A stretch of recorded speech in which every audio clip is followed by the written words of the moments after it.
Located in one of the most densely populated areas in the world, sits a country that has largely been cut off due to global sanctions. North Korea has earned the right to use the country's historical nickname of the old unified Korea. The Hermit Kingdom fits just as well for the Democratic People's Republic of Korea. The secretive country is tough to crack and has an economy that is said to operate on several different levels, including a black market and secret trade statistics the government refuses to release. World trade with North Korea has long been since cut off, limiting the flow of capital in and out of Pyongyang from white markets and international trade and commerce. On the surface, North Korea should be broken, yet some continue to live lavish lifestyles, such as the government elites. They invest heavily in weapon development, with capital that shouldn't exist, and manage to push on despite the cards stacked against them. How is this possible? How does the North Korean leader Kim Jong-un manage to continue to pull this off? Welcome to Neapolitan.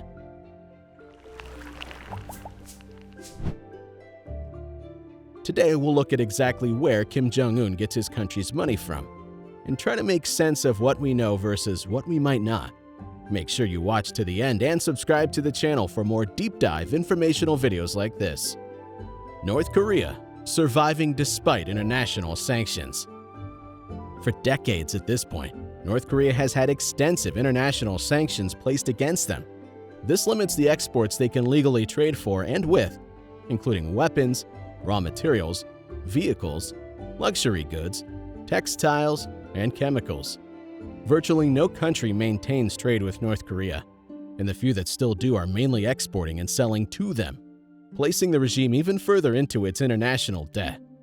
Several expensive luxury tourist resorts were built, including the Wonsan Beach Resort and Masi-Krayong Ski Resort. Though rare images showed the grounds, many of these were empty as the citizens could not afford even the $40 ticket for the ski lift. Despite the virus and economic concerns, the mostly empty resorts were seemingly poised for tourists that would never come, money that the country should not have pumped into projects that would never show their returns. Kim Jong-un displays a wealth seemingly impossible to the regime. He has magnificent monuments built, maintains a massive military, and finances an expensive nuclear program. With seemingly no income to speak of, where does the money come from? The coronavirus and North Korea's economy. Understanding what it means for Korea to continue thriving is to understand the mindset behind Kim Jong-un's government. Before the coronavirus, North Korea's leader called for a new strategy of finding sources of income, legal or otherwise, through China. This included sending workers across the borders, bringing tourists down to North Korea through newly built resorts for revenue, and smuggling banned cargo like coal or oil under the cover of night. This was early 2020, and there were barely 3 weeks between this resolution on New Year's Day and when the North Korean borders shut themselves to China. This precautionary movement was no ordinary decision. China accounted for 95% of North Korean trade. This is consumer goods, fuel, machine parts, and raw materials smuggled across the nearly 900-mile border, despite sanctions. The sealing of their border further hobbled North Korea's exports to China, closed down the newly opened tourist ski and spa resorts, and let smuggling ships sit idle in the ports. Without tourism revenues, smuggling, and Chinese exchange, the coronavirus hit North Korea hard. Their usual means of illegal profits were cut off, hurting them in a way that showed growing stress on the North's economy, especially foreign currency reserves. The imports were needed to keep any internal industries going. The country bought cooking oil, flour, sugar, and other consumer goods and construction materials from China. A ban on pet ownership was placed, and authorities were sent to identify households with pet dogs, forcing the owners to give them up. They were sent to state-run zoos or sold to dog meat restaurants, which are traditionally popular in China and the Korean peninsula. While there's very little these pet owners can do, they curse their regime behind Kim Jong-un's back. Many high-ranking officials and wealthy households owned pets, stocking resentment. With closed borders, the sanctions hit harder, as the exchange that kept them afloat could no longer continue at the same rate. Sustaining North Korea's black market and illegal economy. To keep afloat, North Korea will stop at nothing.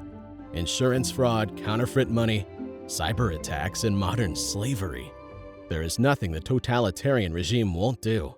The economy might seem on life support, but there are plenty of tactics harnessed by their government over the years. Supernotes. The use of supernotes, or counterfeit USD notes, has been widespread. They look genuine, almost indecipherable, and flooded the markets.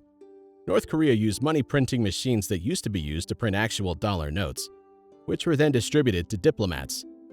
These diplomats would work as the regime's errand boys, depositing these supernotes in international banks that paid back real dollars. Then, real notes were returned to Beijing, ridding themselves of the fake notes altogether. Many of these may still be in circulation today, though we have no news on whether the money printing machines are still printing to this day. Insurance fraud. In 2005 and 2006, numerous claims were received by insurance abroad. These included a helicopter crash in Pyongyang, a two-train crash, and a sunken ferry. Each of these were insured conveniently abroad. A North Korean diplomat who had defected from the embassy in Pyongyang revealed to a South Korean news agency that the state has earned tens of millions of dollars yearly through insurance fraud. Reportedly, international insurance is purchased for state infrastructure, and documents are forged on alleged accidents, earning the state tens of millions of dollars per year from overseas companies. In North Korea, there is one state-owned insurance company. This means any forged documents or fabricated accidents cannot verify their claims, as there's no one to do so. The company reportedly made around $58 million worldwide on helicopter crashes alone. In 2016, the London-based company of revenue was cut off due to the implementation of economic sanctions against Pyongyang in the EU and Britain. While this may no longer be a source of income, the sanctions still provided the regime a steady flow of yearly income for nearly 30 years, as they began making money on the London-based international insurance market under Kim Il-sung's regime. Cyber attacks. North Korea has been conducting cyber guerrilla warfare to steal military secrets and billions of dollars in money and cyber currency. For a long time, the attitude of experts towards Pyongyang cyber activities has been dismissive, eliciting less reaction and punishment despite being used repeatedly against financial institutions, governments, and industries. The North's government maintains a cyber army of 1,800 people. These cyber warfare tactics began with Kim Jong-il. Still, Kim Jong-un's reign accelerated and expanded the cyber attacks on a broader spectrum. Since 2010, North Korea is believed to have scrambled the GPS systems of planes over Incheon Airport, hacked into banks, nuclear power plants, and newspapers in South Korea, and defrauded banks and cybersecurity exchanges for monetary gain upwards of billions of dollars. Over time, Pyongyang has implemented more sophisticated techniques, prioritizing attacks on financial targets to help augment the regime's coffers for nuclear missile programs. As August of 2019, the UN panel of experts estimated North Korea had gained $2 billion from cybercrime. One South Korean organization estimated yearly revenue of $860 million from cybercrime on North Korea's part. Still, others assess they may be closer to $1 billion, which is a third of the value of the nation's exports. Between 2017 and 2018, North Korea accounted for 65% of the world's cybercrime. Even in a successful cybercrime, North Korea can only convert some of the cryptocurrency into cash. Some victimized financial institutions have recovered some, if not all, of the lost currency. The United States and allied countries have only taken limited action against North Korea's hacking units, and foreign countries continue to allow them to operate and launder the money from these cyber attacks. Without a firm U.S. or otherwise response, such attacks will only continue and keep making money for the regime. The Made in China scam. If you see something that says Made in China, it may have been outsourced to cheaper factories in North Korea, which has become increasingly common. The employees work under inhumane conditions to keep costs low.